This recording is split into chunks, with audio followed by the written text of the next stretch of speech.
Morning বন্ধুরা, তুলিস ব্লগে সবাইকে স্বাগত। তুলি আজকে অনেক দিন পর নতুন একটা রেসিপি নিয়ে এসছে।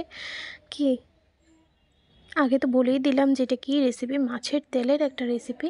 তো দেখতে থাকো পুরো ভিডিওটা।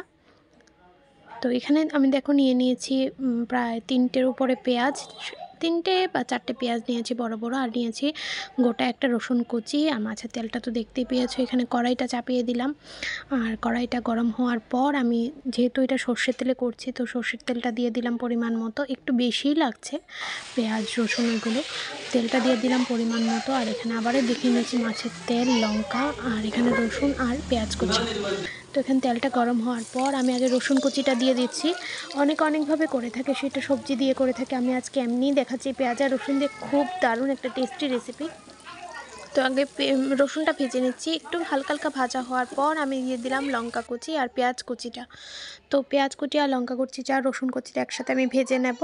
তোমরা চাইলে এটার মধ্যে টমেটো অ্যাড করতে পারো, তো আমি টমেটো অ্যাড করছি না। এখানে মোটামুটি ভালোভাবে ভেজে নিচ্ছি আমি, প্রায় 5 মিনিটের মতো সেটাকে লো ফ্লেমে ভেজে নিয়েছি। এখন পরিমাণ মতো নুন দিয়ে দিচ্ছি আর হলুদ গুঁড়ো দিয়ে দিচ্ছি, দিয়ে আবার ঠিক 2 থেকে 3 মিনিটের মতো ভালোভাবে ভেজে নেব, যতক্ষণ পর্যন্ত না পেঁয়াজটা বাদামি কালার অবধি আসছে।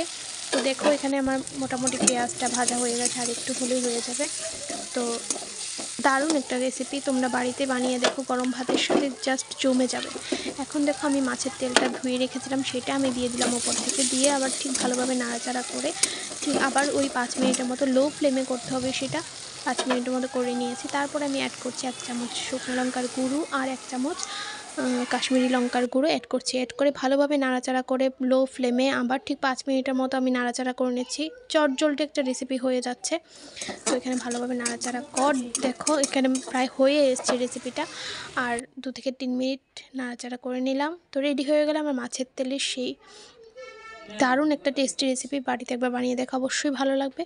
আর ভালো লেগে থাকলে আজকের ভিডিওটা লাইক শেয়ার সাবস্ক্রাইব করে দিও। দারুণ হয়েছে কিন্তু খেতে রেসিপিটা। তোমরা অবশ্যই কমেন্টের মাধ্যমে জানিও কে কে এইভাবে খেয়েছো, আর কারা কারা নতুন বানাচ্ছো, কেমন লেগেছে অবশ্যই তোমরা কমেন্টের মাধ্যমে জানিও।